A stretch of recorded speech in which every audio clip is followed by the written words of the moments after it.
Olá, sejam todas muito bem-vindas a mais um episódio do Família Cast. E hoje temos o prazer em receber o Dr. Tadeu Félix, especialista em direito das famílias.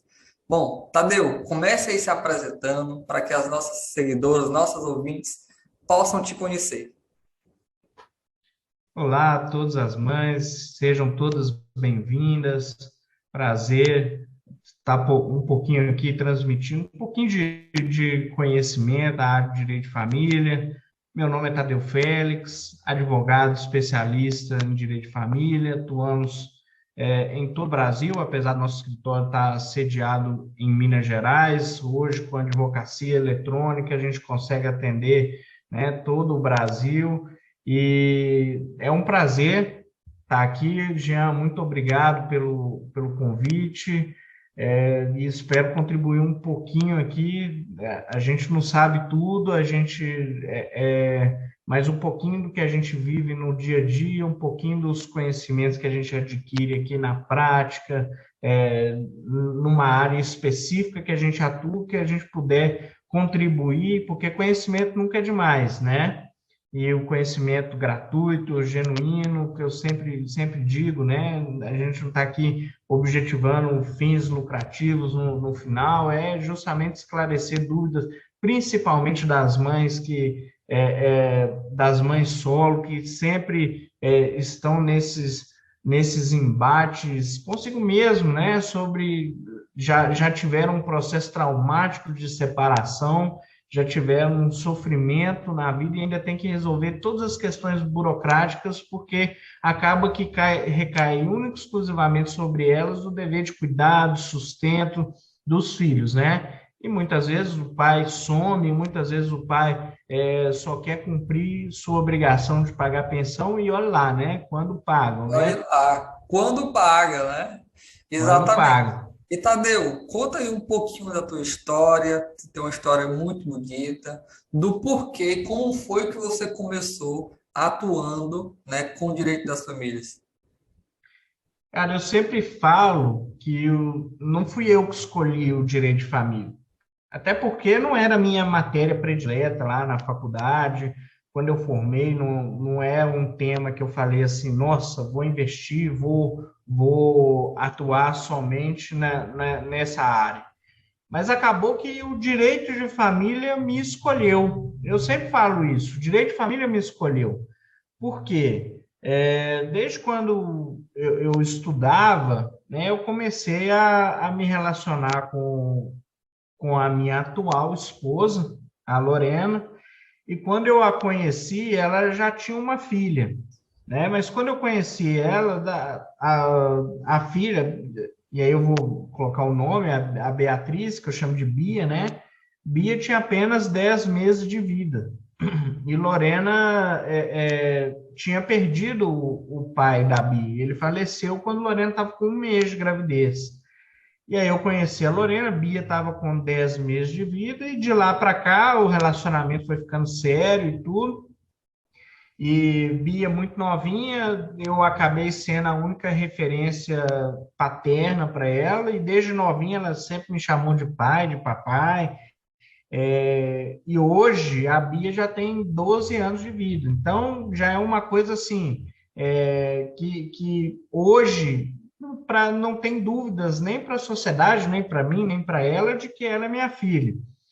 E ela sempre cobrava muito essa questão de por que ela não tem o meu sobrenome, né? E a gente, recentemente, ela completou 12 anos de vida, e a gente fez um procedimento de reconhecimento de paternidade socioafetiva, né? E graças a Deus, e coincidentemente nessa semana, saiu para a gente a certidão de nascimento dela já. Então, eu legalmente já estou ali como pai, pai legítimo dela. Então, ela alterou o sobrenome, alterou, meu nome consta lá como pai dela, os nomes dos meus pais constam como avós dela. Então, mas nem sempre foi flores assim, né?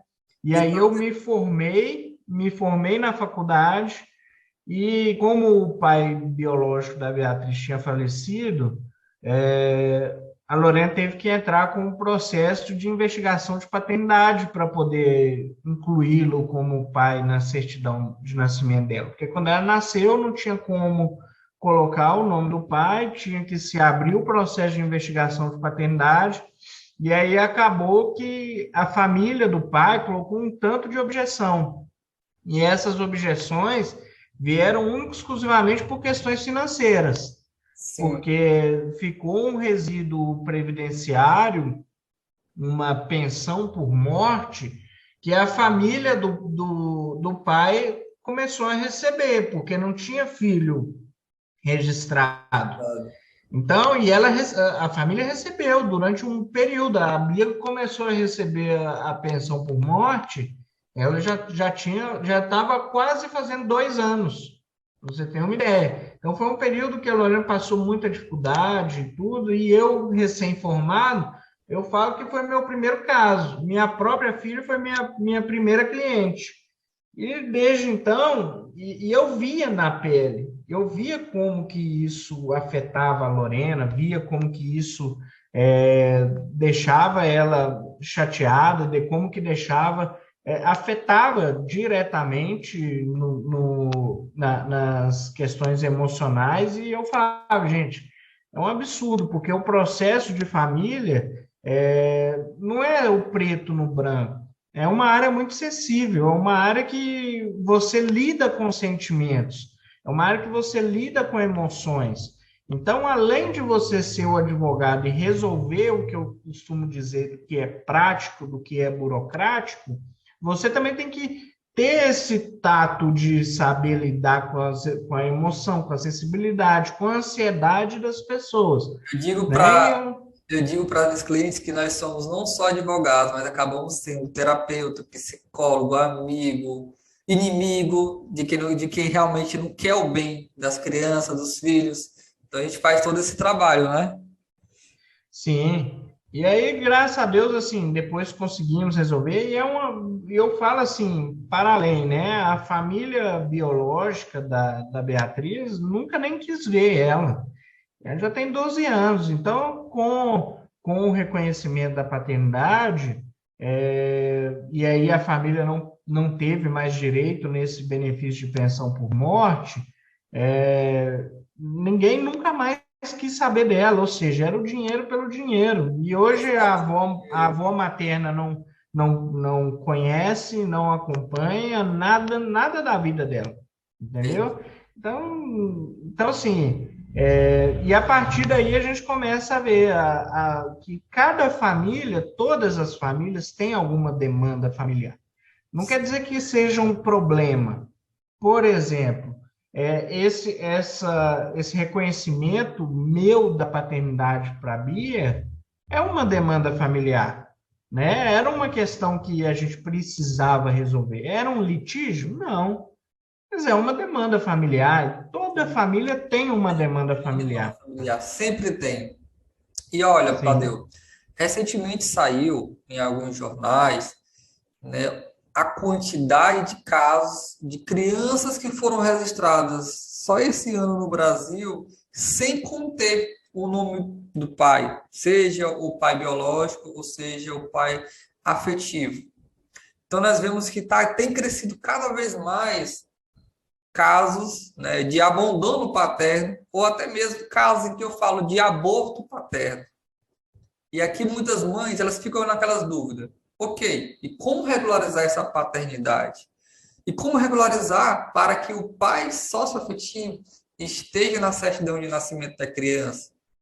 Me explica aí para as nossas ouvintes como que faz para resolver essas demandas. Pois é, vamos lá. Primeiro que a gente tem duas possibilidades aqui, né? O primeiro é se a mãe sabe quem que é o pai biológico, a criança nasceu lá e o pai não quer registrar. Se a mãe efetivamente sabe quem é o pai biológico, né, quer que o pai biológico registre a criança, né, cabe-se ali uma ação de investigação de paternidade. Ela vai direcionar essa ação para aquele sujeito, né, ele vai ser citado para poder compor o processo, e no meio do processo as partes fazem o exame de DNA. Né? O pai, aí se ele não quer registrar, a justiça vai determinar o registro e ele querendo ou não, Se né? ele se negar a Agora, fazer exame de DNA, ele pode se negar? ele pode até se negar a fazer o exame, mas hoje os entendimentos já são pacíficos no sentido de que, se ele não se negar ou não quiser fazer o DNA, presume-se que ele é o pai, justamente porque a criança não pode ficar à mercê, né, do O pai pai. a um dia acreditar que Aham. ele vai ter a boa vontade de chegar lá e E registrar, se o pai tiver né? morto? Se o pai tiver morto, como é que faz para comprovar a paternidade? Então, aí é igual esse caso que aconteceu com a Beatriz, né? A gente faz, no caso da Beatriz, um dos parentes do pai, né, que compõe a lide, porque quando a pessoa está morta, ela não responde o processo, mas os seus sucessores respondem o processo. Eles compõem o processo. Então, a gente chama, geralmente, coloca na lide o espólio representado pelos sucessores A, B e C. E aí, no caso da Beatriz, a avó materna dela foi quem foi fazer o exame de DNA para poder cruzar ali Sanguíneo. o DNA mesmo, né? E se os parentes podem se recusar, acontece da mesma forma? Se recusar, já presume a paternidade também? O entendimento da justiça, sim. Até porque quando você ingressa com uma ação de investigação de paternidade, o interessante é que você coloque no processo não só a única prova como sendo o DNA, Tá. né? Já demonstra para o juiz, assim como é lá na ação de alimentos gravídicos, o que é o alimento gravídico? É uma pensão que o pai tem que pagar para a mãe durante o período da gravidez. Então, como você não tem possibilidade de fazer o DNA ainda porque a criança não nasceu, né? Você demonstra para o juiz fortes indícios de que fulano é o pai, entendeu? Então você coloca, existem várias formas de você provar isso, né? Coloca, E Tadeu, e, se claro, e se acontecer do seguinte, a mãe ela tá grávida, ela desconfia que uma pessoa seja o pai, mas ela não tem 100% de certeza, então ela entra com a ação de paternidade contra ele, e aí, de repente, durante o processo de paternidade, é determinar, durante o processo em que a mulher está grávida, que ela vai pedir pensão gravídica, ou ao final da gestação, ela vai solicitar o reconhecimento da paternidade. E aí, o juiz estipula o valor a ser pago de pensão, correto? correto. E se depois for comprovado que aquele rapaz, aquele suposto pai, não é pai, como é que fica? Ela vai ter que devolver o valor de pensão, ela pode chamar outras pessoas para comprovar a paternidade, ela só, eu desconfiava que era esse, já que não é, então tenta esse outro, ela vai ter essa possibilidade? Ela vai ser condenada a alguma coisa, pagar alguma multa? Cara, aí tudo depende.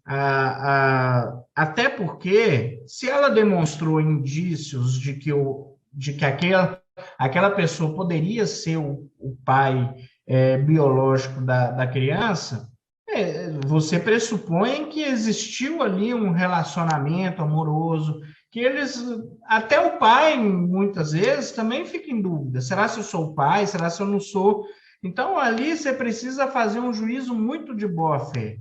Por quê? A pensão propriamente dita, ela não cabe devolução de pensão. A pensão você pagou, não cabe a restituição dela mais. Entendeu? Até porque a pensão não tem efeito patrimonial, não tem efeito de você adquirir bens, não tem efeito de enriquecimento. Não, a pensão tem um fim de você justamente sustentar, criar a criança durante aquele período, né, e manter as suas necessidades básicas, entendeu? Agora, eu já vi alguns entendimentos de que, comprovada a má fé da mãe para poder receber a pensão, Aí não cabe restituição da pensão também, justamente pelo que eu falei. Mas cabe ao pai, se comprovar, repito, comprovada a má-fé, ajuizar uma ação de indenização contra a mãe. Mas aí você tem que ter muita certeza dessa De uma má-fé. Por fé, né? quê? Eu já tive clientes aqui que fizeram exame de DNA com mais de uma pessoa. E realmente, às vezes o cara até topou fazer o exame de DNA, então até ele está na dúvida se ele é o pai ou se ele não é, entendeu? Então, Entendi. assim, você ter convicção que você não é o pai é algo muito subjetivo, né? Você manteve relação, como se diz, você assumiu o risco, Entendi. né? E para. Agora, só voltando lá à pergunta originária, porque a gente falou um pouquinho do reconhecimento da paternidade quando o pai é o pai biológico, mas a gente precisa entender hoje em dia também que a justiça, a lei entende a relação familiar, não só a relação de sangue, mas a relação de afetividade, né? E aí, quando a gente fala em paternidade socioafetiva, olha, existem vários casos, e eu já atuei em algum deles, de que o pai registrou a criança, e aí, depois de passar do tempo, ele descobriu que ele não é o pai biológico. Aí o cara, obviamente, fica puto, né? Óbvio. Ah, criei a criança não sei quantos anos e hoje eu descubro que ela não é minha filha, que a mulher me traiu, não sei o que lá. Cara, mas a criança não tem culpa disso. Depois de tantos anos, a criança tem em você a figura paterna, vocês têm um vínculo de filho e pai, né? Vocês têm proximidade, você é filho, cara, não adianta você entrar na justiça, eu quero uma ação negatória de paternidade, não quero mais contato com meu filho. Quem que vai sobrar nessa história? Quem que vai ficar chateado? Quem que vai sofrer com isso? É a criança, né? Então não adianta, depois que você registrou, para você tirar esse registro, né? Além de você comprovar que você não é o pai de sangue, você também tem que comprovar que você não tem vínculo afetivo nenhum com a criança.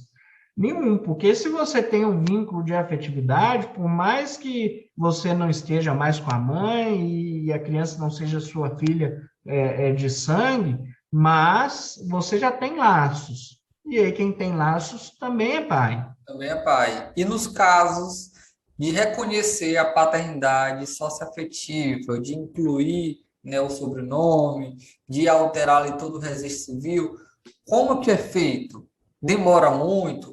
É complicado? É judicial? É extrajudicial? Como que é feito? Explica para as mães.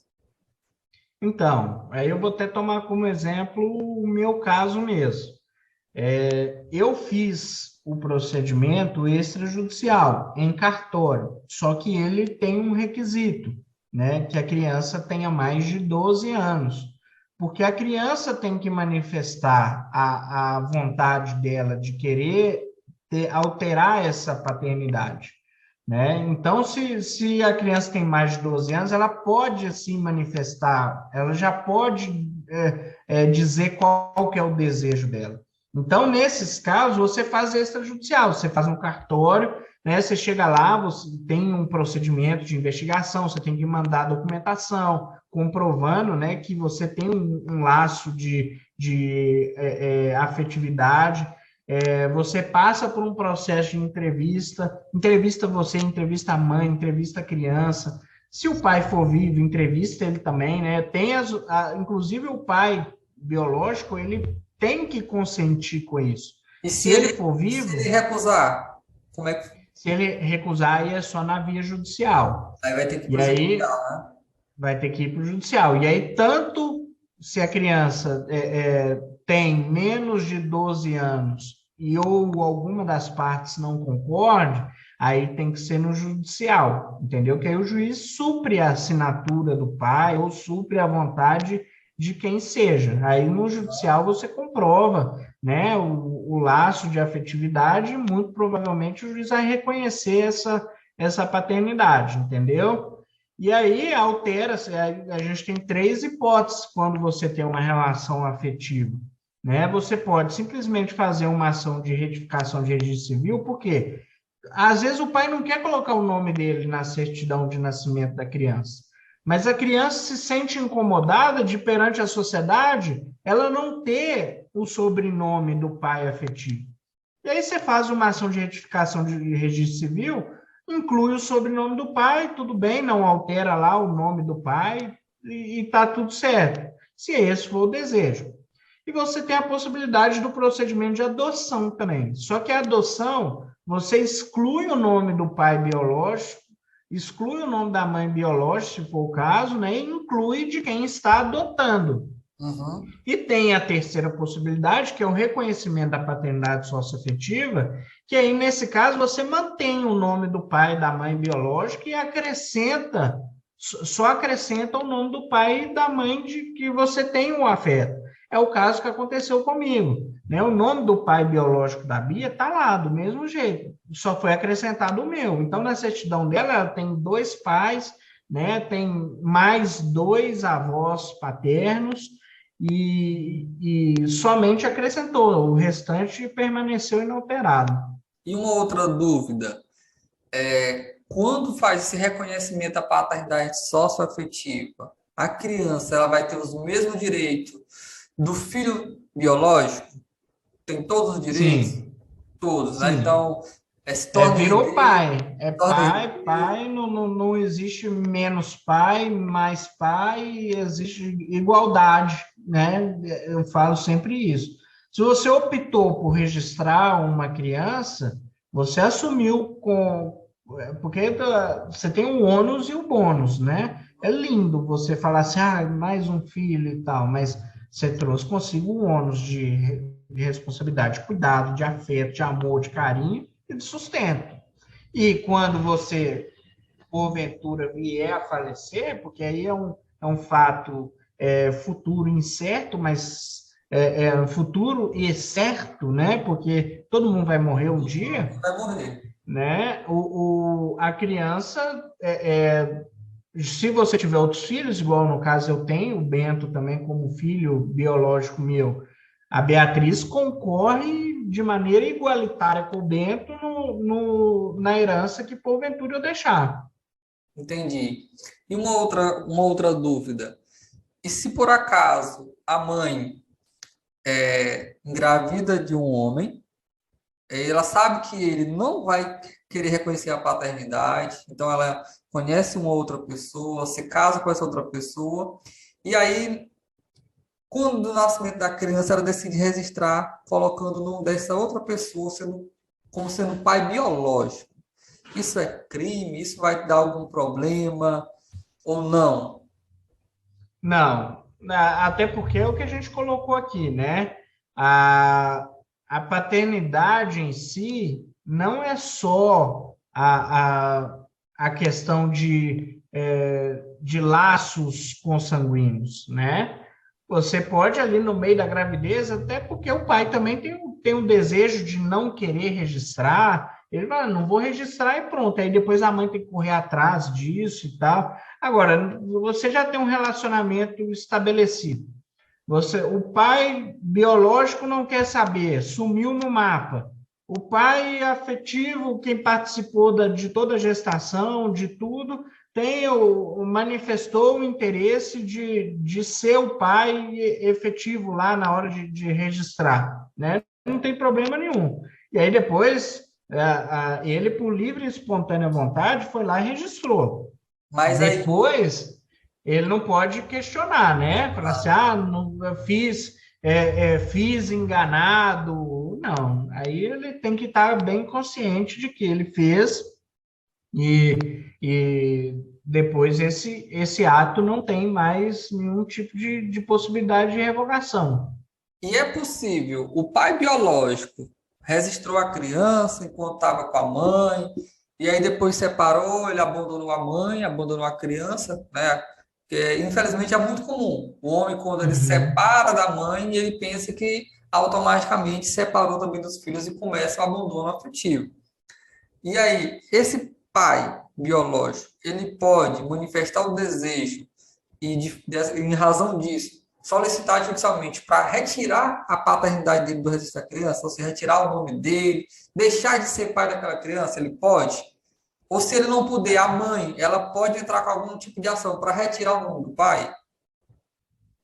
Cara, aí ele teria que perder o pátrio poder, Poder né? familiar, né? Ele teria que perder o pátrio poder justamente por algo muito grave que ele cometeu contra a criança. Ele pode até pleitear. Eu já atuei em ações negatórias de paternidade, sabe? Já atuei para a mãe, no caso. O pai entrou alegando que descobriu que a criança não era filho dele, ele registrou porque quis e tal. Em alguns casos, a mãe concorda, o juiz até autoriza, Até sabe? autoriza para retirar, Até né? autoriza a tirar o nome. Se o pai não quer, a mãe não quer, ele não tem vínculo nenhum com a criança, então não tem prejuízo nenhum, né? Agora, se ele é o pai biológico de fato, mesmo que ele abandone a criança e tal, é muito difícil retirar o nome dele, a não ser que venha um outro pai com um histórico de carinho, de afeto e tal, e resolva adotar a criança. Aí sim. Entendi, entendi. Bom, doutor Tadeu, foi um enorme prazer receber você aqui hoje. Eu tenho certeza que essas dúvidas que você tirou das mães, elas que estão ali com o coração triste, agoniadas, sem saber como resolver essas questões, eu tenho certeza absoluta que elas vão, a partir de agora, seguir o seu perfil no Instagram, vão lhe procurar para saber um pouco mais sobre o assunto, entender mais e em busca de resolver essas situações familiares, porque infelizmente tem crescido cada vez mais casos de abandono, casos de mães solo que não sabem como resolver esses problemas de paternidade. Então, fala pra gente aqui qual o arroba do seu perfil para que as mães possam ir lá e seguir no Instagram. O arroba é Tadeu Félix, advogado. É o Tadeu com H, tá? E eu sempre brigo aqui que o pessoal escreve meu nome sem H. Principalmente quem trabalha no meu escritório, o primeiro requisito é parar de escrever meu nome sem H. Senão eu fico bravo. Tô brincando. Arroba Tadeu Félix, advogado. Tá? Jean, para mim foi um prazer enorme, né? Eu te acompanho, eu sei da seriedade do seu trabalho, eu sei a genuidade pelo qual você tem esse propósito de realizar essa família cast, esse podcast que você idealizou e que você é pioneiro nesse assunto, né? Um sucesso na sua carreira, é o que eu desejo de maneira sincera para você, né? E para as mães que a gente fala aqui hoje, né? E também para os pais, né? Uma coisa que eu e o Jean estávamos conversando antes de gravar isso, o Jean me perguntou, você também advoga para pai? Eu falei assim, Jean, eu sou pai, né? Então, se eu sou um pai de boa fé, eu quero o melhor para os meus filhos, né? E até contar um caso rápido aqui para vocês. Teve uma vez que eu atendi um pai, né? E aí o pai ficou meia hora falando o que ele queria de bem, como que ele queria partir de bem, só pensando em dinheiro, dinheiro. Eu falei assim, meu cara, deixa eu falar com você, não vamos nem avançar com essa conversa, porque não você ficou meia hora falando aqui de patrimônio, de bens, de dinheiro, em momento nenhum você falou comigo o que você pensa de pensão para o seu filho, o que você quer de guarda, o que você quer de visita, nada, ou seja, os seus filhos não são sua prioridade. Então, você não é o tipo de cliente que eu quero no meu escritório. Mas outro passo, tem vários pais de boa fé, né? E que querem o bem-estar da criança e têm a criança como prioridade. Mas 90% dos clientes que nós temos no escritório são mulheres. Então, não tem como a gente negar essa realidade, né? Então, elas que geralmente procuram, elas que têm as dúvidas, elas que pensam no bem-estar dos filhos mesmo. Porque acaba que o pai abandona, só quer pagar a pensão, isso quando paga, né? A gente já falou aqui, e sobra tudo para a mãe, né? E aí o pai acha que com o dinheiro que ele está pagando, ele está sustentando a mãe e o filho. Mas os gastos do filho são muito maior do que metade do que ele paga, né? E quem tem que se virar com tudo? A mãe. E Exato. elas não desistem. O pai acha que resolve os problemas dele indo embora. A mãe não. A mãe tem que ficar. Então, um abraço para vocês, obrigado por compartilharem. Se puderem, compartilhe esse podcast para outras pessoas que também têm essas dúvidas, igual as que você que está aqui ouvindo hoje. E no mais, sigam lá no Instagram, todo dia tem dica, todo dia a gente tenta colocar conteúdo de valor e estamos à disposição aí para quem precisar, é só chamar lá. Tadeu, o prazer é nosso. Eu tenho certeza que elas também vão te agradecer por tudo. E eu espero que em breve a gente possa trazê-lo novamente para outros episódios, porque os nossos episódios são curtos, então a gente vai tratando em cada episódio sobre um tema diferente. Esse tema é um tema que tem muita dúvida e temos poucos profissionais que falam a respeito. Então, um forte abraço e um sucesso para você. Valeu, meu querido, um abraço e tamo junto. Só convidar que a gente volta. Perfeito.